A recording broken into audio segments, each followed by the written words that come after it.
मैं डॉक्टर अमित भटनागर पंतनगर कृषि विश्वविद्यालय में प्रोफेसर के पद पर कार्यरत हूं और इस चैनल के माध्यम से मेरा ये प्रयास है कि किसानों तक सही जानकारी मिले तक कि उसका उपयोग वो अपनी खेती में कर सकें।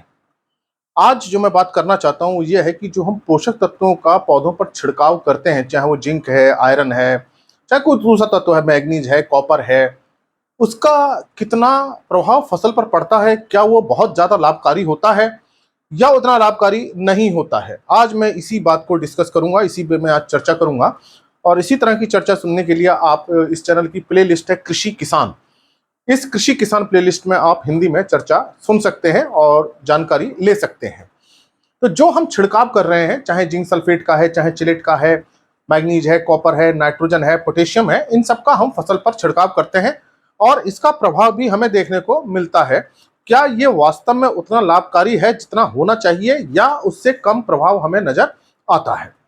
देखिए, इसको समझने के लिए आपको ये जानना चाहिए और आपको हो सकता है पता भी हो कि जितने भी पोषक तत्व हैं ये सब पौधे जमीन से लेते हैं, मिट्टी से लेते हैं, मिट्टी से जड़ में आते हैं और जड़ से फिर ये तने में और पत्तियों तक पहुंच जाते हैं। ये एक सामान्य प्रक्रिया होती है, चाहे वो नाइट्रोजन है, फास्फोरस है, पोटेशियम है, चाहे कोई भी तत्व है।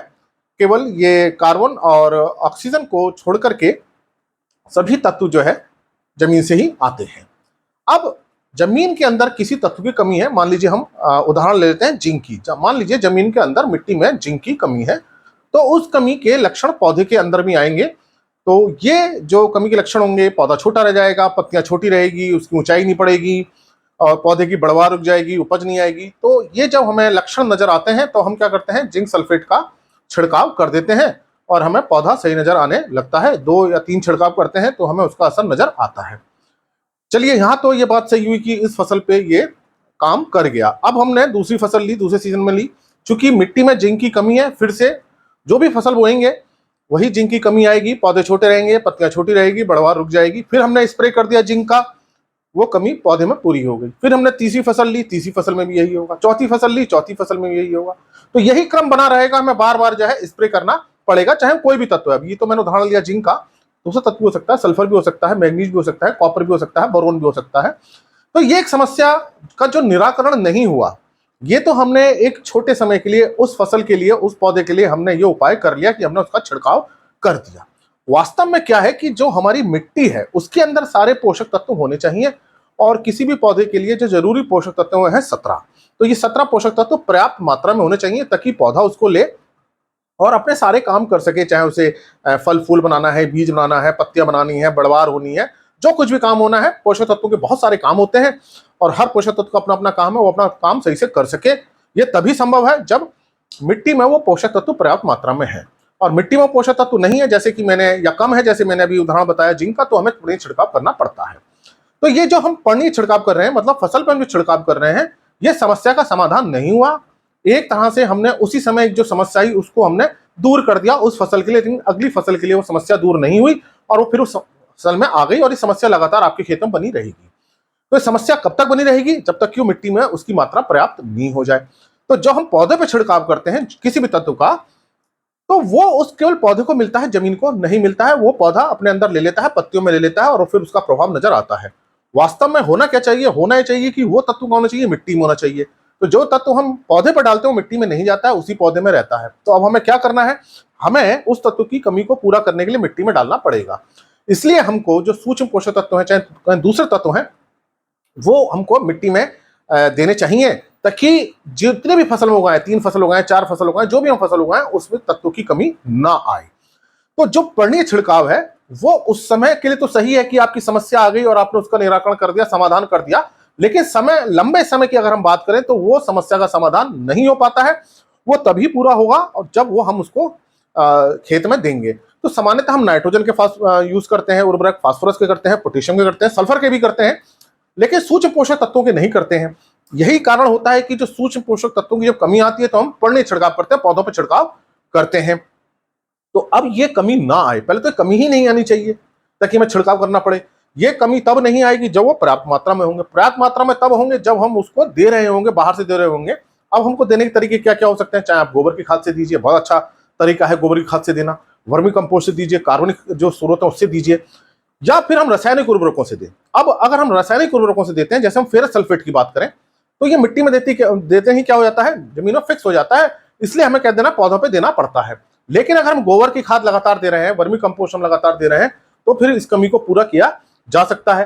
फिर चिलेट वाले जो उर्वरक आते हैं वो हमें जमीन में देने चाहिए, चाहे वो जिंक चिलेट है, चाहे वो आयरन का चिलेट है, चाहे वो मैग्नीज का चिलेट है, चाहे वो कॉपर का चिलेट है। तो जो ये सूक्ष्म पोषक तत्व मैंने आपको बताए, ये जो मैं लिख दे रहा हूं, ये जो सूक्ष्म पोषक तत्व है जिंक वाले, जिंक का है, लोहे का है, और कॉपर है, और या मैग्नीज है, इसके देखिए चिलेट आते हैं। तो ये इसके अगर हम सामान्य खाद डालेंगे तो ये जमीन में जाके फिक्स हो जाते हैं, पौधे को मिल नहीं पाते। तो इसके चिलेट वाले उर्वरक आते हैं। चिलेट वाले उर्वरक जो है आप जो है जमीन में डालिए, तो इसकी समस्या से हम दूर कर सकते हैं। और सामान्य आपने जिंक सल्फेट डाला है तो वो तो डालते हैं, वो तो समस्या नहीं है जिंक सल्फेट में। लेकिन फेरस सल्फेट डाला है, लोहे वाला डाल दिया, कॉपर वाला सल्फेट डाल दिया, मैग्नीज वाला डाल दिया, जमीन में जाकर फिक्स हो जाते हैं, फिर पौधे को मिलते नहीं है। तो दो तरीके मैंने आपको बताया, एक तो कार्बनिक खादों का प्रयोग कीजिए, दूसरा चिलेट वाले जो है जमीन में डालिए, तो इनकी कमी नहीं आएगी। और अगर जब कमी आ जाती है तब हमें इनका पानी छिड़काव करना चाहिए। तो बात मैं ये समझाना चाह रहा हूं कि पौधे में एक तो हमें कमी आने नहीं देनी चाहिए। अगर जमीन में पर्याप्त मात्रा में, तो पौधे में कमी आएगी नहीं, और पौधे में कमी आती है तो हमें फिर छिड़काव करना चाहिए। लेकिन अगर हमें पौधे में कमी नजर आ रही है तो इसका मतलब बिल्कुल साफ है कि जमीन के अंदर, मिट्टी के अंदर हमारी कमी है। तो अगली फसल के लिए आप मिट्टी के लिए प्रयोग कीजिए, तो वो अगली फसल में आएगा ही नहीं, 2-3-4 फसलों तक आएगा ही नहीं। और जब फिर कमी आने लगी फिर आप मिट्टी में दीजिए।